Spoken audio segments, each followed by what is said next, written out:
Media में बातचीत के दौरान महाराष्ट्र के गृह राज्य मंत्री योगेश कदम ने नासिक में गोकुल गीते की जीत को लेकर उठे विवाद पर प्रतिक्रिया दी। उन्होंने कहा कि पूरे मामले का दोष भाजपा पर डालना गलत है। किसी एक व्यक्ति के फैसले की वजह से पूरी भाजपा को बदनाम किया जा सकता है।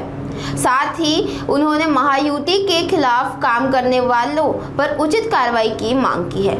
मला वाटतं नाशिकच्या बाबतीमध्ये शिवसेना आणि भाजप युतीचा निर्णय होता आणि अर्थातच भाजपच्या वरिष्ठ नेत्यांची देखील त्यांनी घेतलेल्या निर्णयाची देखील त्यांनी पायमल्ली केलेली स्पष्ट दिसतंय।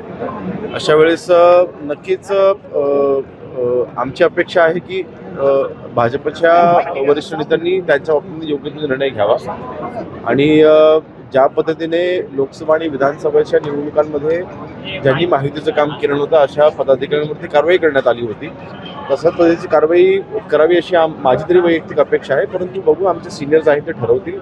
सहकार्य केलं नाही भाजप म्हणून असं म्हणता येणार नाही। त्या ज्यांनी ह्या निवडणुकीमध्ये काम केलं नाही त्या वैयक्तिक त्यांनी त्यांचा निर्णय घेतलेला असावा। अर्थातच शिवसेना आणि भाजप पक्ष आम्ही जिथे एकत्र लढलो होतो, एकत्र लढण्याचा निर्णय देखील झाला होता, पण भाजपला बदनाम करणं चुकीचं आहे।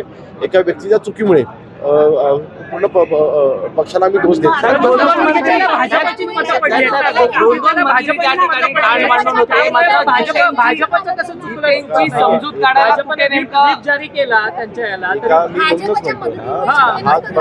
आता त्यांच्या पक्षांतर्गत हा विषय आहे, परंतु संपूर्ण दोष हा भाजपला देणं अतिशय चुकीचं आहे।